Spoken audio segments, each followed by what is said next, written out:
Duh, salah lagi, salah lagi. Jujur capek banget ngadepin data yang lagi-lagi salah di input. Nah, kali ini biang keroknya adalah Fajar dan teman-temannya. Jadi di kantor aku ada satu sheet yang biasa kita pakai untuk kerjain bareng-bareng, input berbagai macam vendor yang kita ajak kerja bareng, kayak siapa nama vendornya, terus kapan delivery-nya yang kita ekspektasikan, kemudian berapa fee yang harus kita kasih ke si vendor tersebut.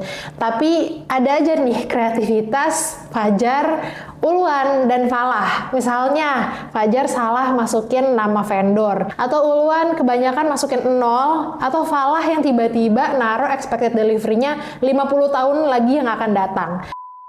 Nah, hal-hal kayak gitu bener-bener annoying dan sebenarnya bisa banget kita kurangin dengan satu fitur di Google Sheet yang namanya data validation.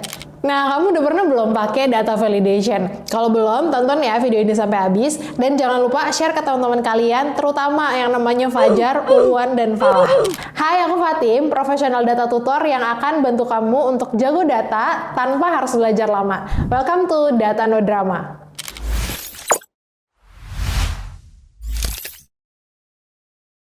Untuk belajar data validation kali ini, kita akan sambil bikin suatu sheet yang akan dipakai untuk input berbagai vendor yang kita ajak kerjasama, kemudian berapa fee-nya, dan gimana termin pembayarannya. Nah, untuk bikin sheet seperti itu, kita sebut sheet purchasing ya, di mana data-data yang biasa kita masukin itu adalah nama vendor, kemudian delivery date-nya kapan, kemudian itemnya apa aja, dan juga total cost-nya berapa, dan bisa juga nanti kita tambahin description tambahan di belakangnya. Nah, selain data-data yang tadi, biasanya aku juga tambahin sebuah ID unik untuk memudahkan kalau nanti kita pengen gabung-gabungin data atau informasi dari tabel ini ke tabel yang lain. Biasanya aku kasih juga nih namanya purchasing ID. ID-nya ini bisa macem-macem tergantung sama kreativitas kita, yang pasti unik nih satu dengan yang lainnya. Tujuan utama dari data validation itu pada dasarnya adalah memastikan bahwa user yang pakai si tabel kita ini bisa masukin data sesuai dengan apa yang kita harapkan. Makanya akan ada banyak rules yang kita buat untuk masing-masing kolom yang berbeda-beda ini.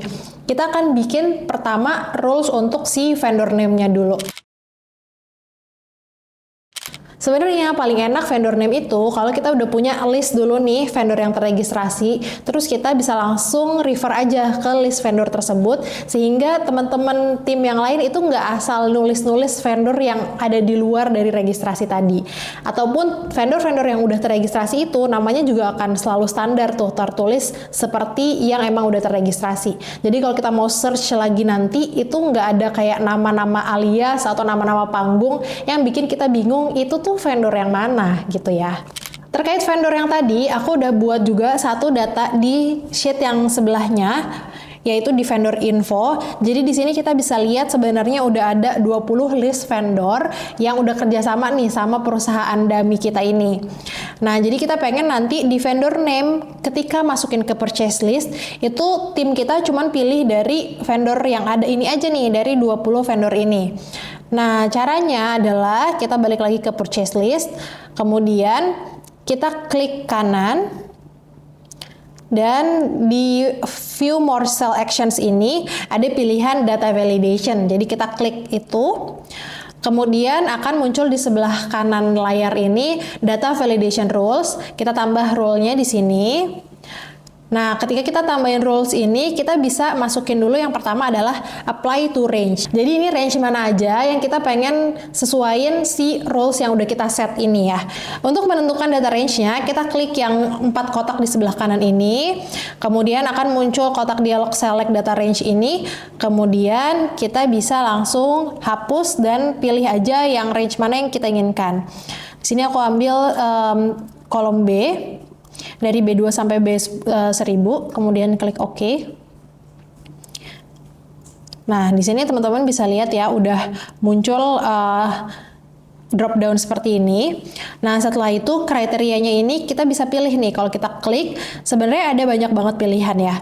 Nah, untuk vendor name ini kita akan fokus ke pilihan yang drop down, kemudian pilihan drop down ini ada dua pilihan sebenarnya, bisa drop down aja atau drop down from arrange. Karena tadi kita udah punya ya tabel yang pertama yaitu tabel vendor registration, maka kita akan pilih drop down from arrange.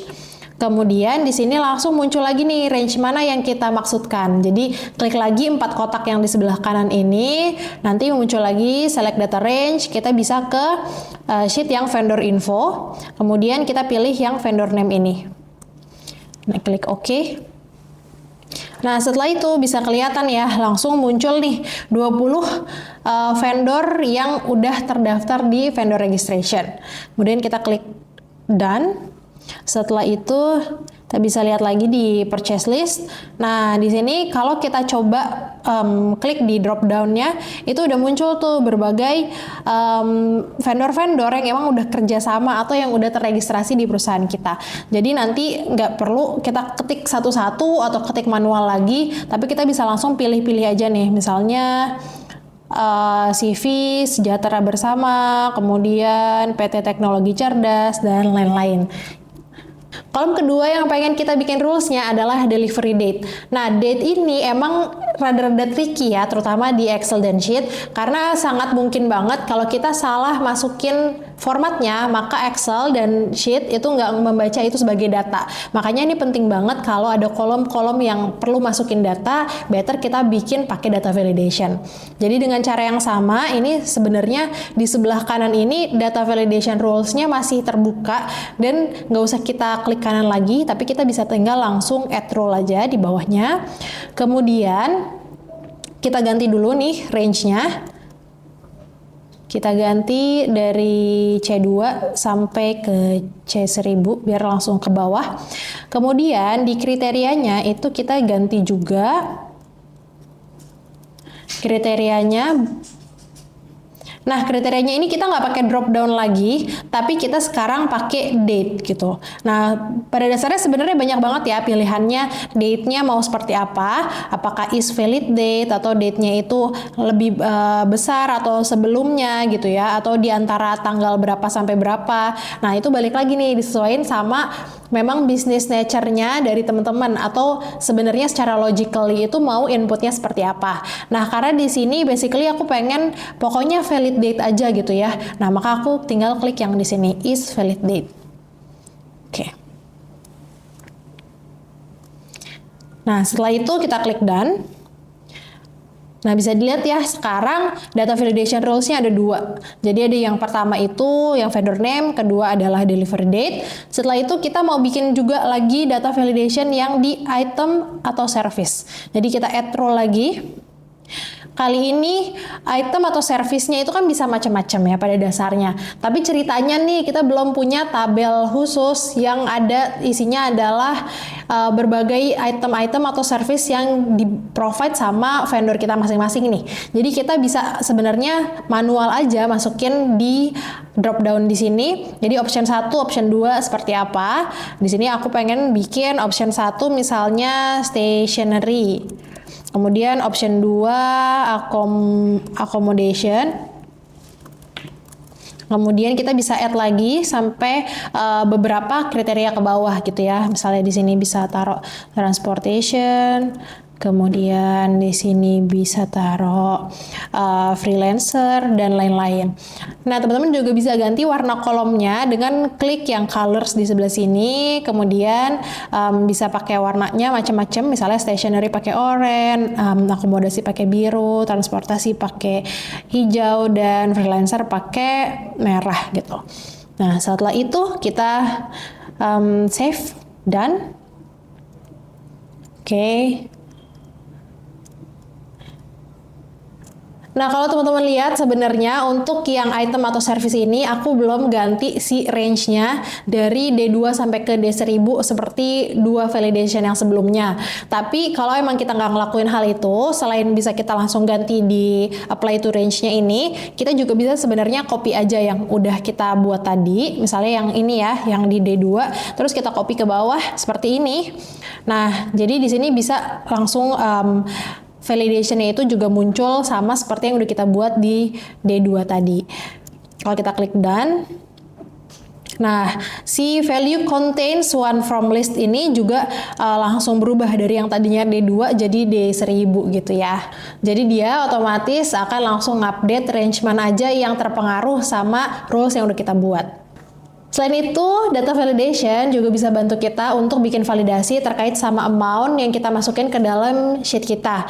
Contohnya untuk yang total cost ini, kita pengen bikin certain amount atau nilai tertentu yang bisa masuk ke dalam sheetnya.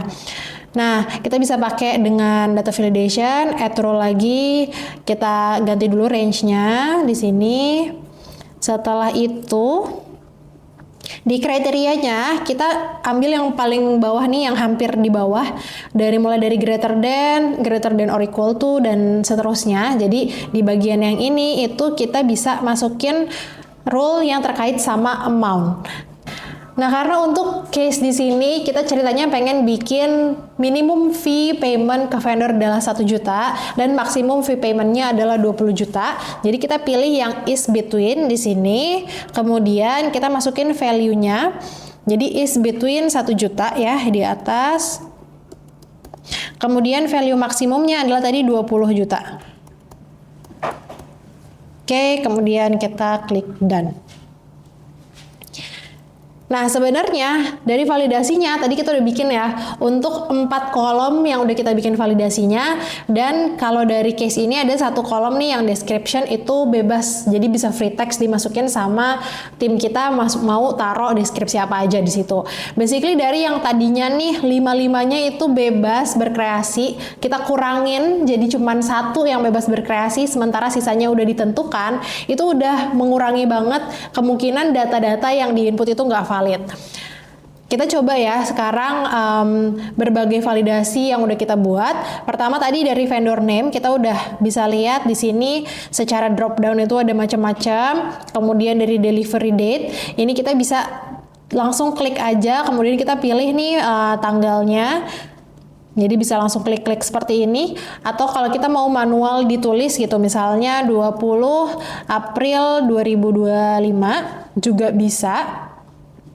Kemudian item atau service-nya juga di sini basically bisa langsung diklik sesuai sama list yang udah kita tuliskan masing-masing tadi.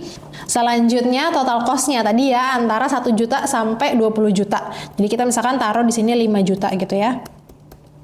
Oke. Nah, aman ya. Dan supaya ini bisa lebih rapi lagi, aku akan ganti dulu nih untuk total cost, kita ganti dulu formatnya jadi number, kemudian nggak perlu pakai desimal. Setelah itu delivery date juga aku pengen seragamin jadi pakai tanggal, bulan, dan tahun seperti ini. Sekarang kita coba input data yang nggak sesuai sama rule yang udah kita buat. Misalnya untuk total cost gitu ya, kita taruh di sini angkanya 25 juta. Nah, teman-teman bisa lihat di sini tuh ada sedikit notes kecil ya.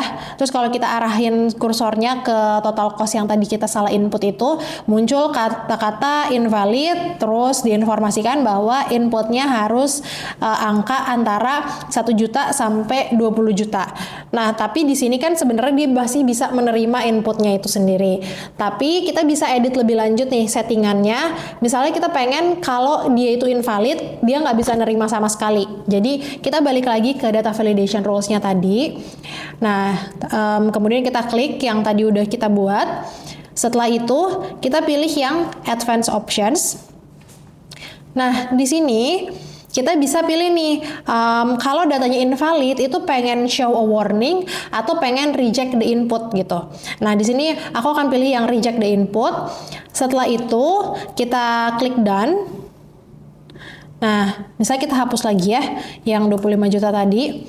Kemudian kita ganti misalnya jadi 7.000 di sini. Nah, setelah aku ketikkan 7.000, muncul kotak dialog kayak gini. Jadi, there was a problem. Data you entered in cell E3 violates the data validation. Jadi, intinya dia ngasih tahu kalau itu tuh nggak sesuai sama data validation rules yang udah dibuat gitu. Jadi, dia emang nggak menerima angka seperti itu. Nah, ini coba kita klik OK. Kalau misalkan kita taruh angkanya 19 juta, dia balik lagi normal. Jadi bisa diinput lagi. Tapi masalahnya kadang orang ketika udah dikasih warning kayak gitu dia bingung nih, terus kita harus gimana? Nah balik lagi ke settingan yang tadi, kita bisa kasih informasi lebih lanjut. Jadi balik lagi ke advanced options, kemudian ada yang bisa ditik ini show help text for a selected cell. Jadi kita klik, kemudian kita bisa tulis nih, misalnya mau pakai bahasa Indonesia ya, karena ini free text, kita tuliskan fee yang diperbolehkan antara 1 juta sampai 20 juta. Nah, seperti ini, kemudian dan nah setelah itu kita bisa tes lagi ya. Misalnya kita taruh 1000 di sini. Nah, jadi kalimat yang muncul ketika si kotak dialog there was a problem ini hadir, itu ganti nih sekarang jadi lebih informatif. Jadi fee yang diperbolehkan antara 1 juta sampai 20 juta. Nah, tentunya ini bisa di custom ya, sesuai sama teman-teman mau kasih informasi apa ke usernya. Nah, data validation udah beres. Terakhir untuk melengkapi sheet ini supaya bisa lebih dipakai ketika kita mau konsolidasi data yang ada di sini sama tabel-tabel kita yang lain. Biasanya aku pakai purchasing ID atau suatu key reference untuk tiap row-nya. Untuk bikin purchasing ID atau unique ID-nya untuk masing-masing row yang ada di sini, biasanya aku pakai suatu kata-kata yang cukup ngegambarin. Misalnya karena ini purchase, jadi aku pakai PURC, kemudian 001 gitu ya. Kemudian untuk row yang berikutnya akan ngikutin aja angka yang berjalan. Basically bisa langsung di drag aja ke bawah. Jadi kita blok dulu yang 001, 002, kemudian ditarik ke bawah seperti ini, dan jadi deh. Bikin data validation buat masing-masing kolom mungkin kelihatan kayak ribet di awal, tapi percaya deh, itu akan bikin lebih smooth ke belakang karena data yang diinput lebih valid dan sesuai sama kebutuhan kita. Nah, next kita bahas apa lagi ya? Share di kolom komentar. See ya!